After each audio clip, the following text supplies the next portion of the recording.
سورہ علم نشرح، اس کا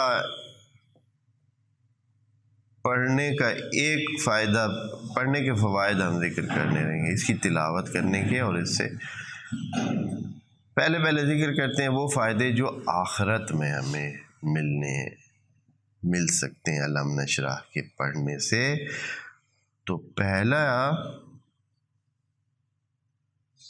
فائدہ یہ ہے کہ اس کی تلاوت سے ثواب ملے گا اور انسان عبادت گزار ہو جائے گا، عبادت گزاری اس کے لیے آسان ہو جائے گی، یہ عبادت کو آسان ہوتا ہے، اس لیے کہ دو چیزیں اس سے حاصل ہوتی ہیں۔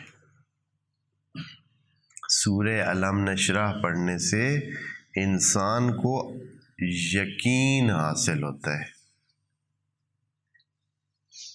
یقین کی منزل پہ پہنچنے کے لیے آپ کو کیا کرنا ہے؟ سورہ علم نشرح پڑھ